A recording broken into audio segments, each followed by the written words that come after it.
tubig ay buhay. Pero paano kung sa panahon ng kalamidad, bawiin ito ang ibinibigay nitong buhay? Download! Kaya paalaan namin ngayong panahon ng tag-ulan, maging handa at alerto dahil kaakibat ng malakas at walang tigil na pag-ulan ang hindi maiwasang pagbaha.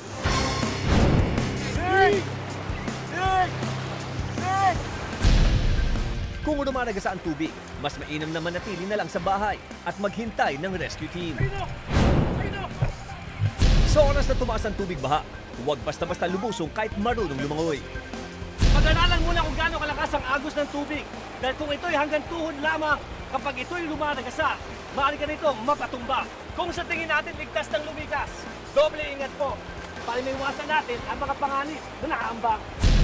Kapag inabutan ng pagtaas ng baha, maaaring gumawa ng improvised flotation device na pwedeng gamitin sa paglikas. Ang mga water bottle na ito na sa tingin natin may basura, maaari natin gamitin.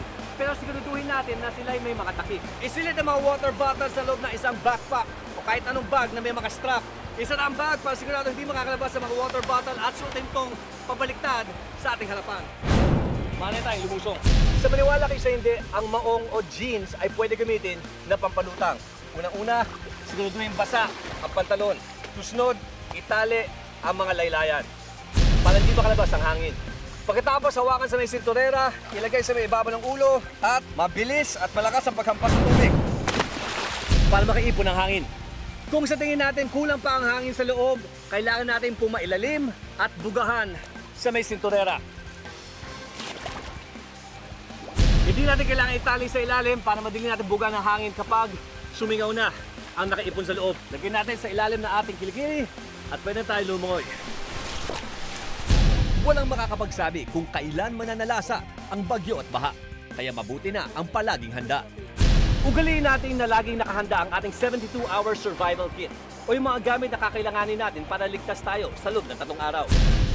Ilan sa mga ito ang tubig, mga ready-to-eat na pagkain, mga importanteng dokumento, first aid supplies, at gamot, emergency cash, mga damit, flashlight, at pito o kahit anong bagay na pantawag pansin.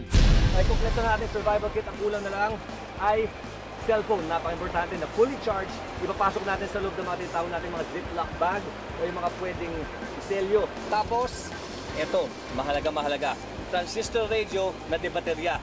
Kaya hindi tayo makawalan ng pagkakataon na makinig sa balita. Posibleng mabuo bilang isang bagyo ang napataang lugar. Ngayong pumasok ng tag-ulan, ugaliing makinig o manood ng balita para maging alerto sa mga paparating na bagyo. Kapag nabalita ang may nagbabantang sama ng panahon at bahain ang kinatitilikan ng bahay, agad alertuhin ng pamilya at maghanda para sa agarang paglikas. Ang ngit-ngit na kalikasan kapag humagupit, matindi kung lumagasa. Kaya ngayong panahon ng tag-ulan, mag-ingat po tayo at laging maging alerto. At tandaan po, sa anumang insidente, tumawag agad sa Rescue 5 hotline sa numero 922-5155. Dalang Rescue 5 mula aksidente sa kalsada hanggang sa bahay mo.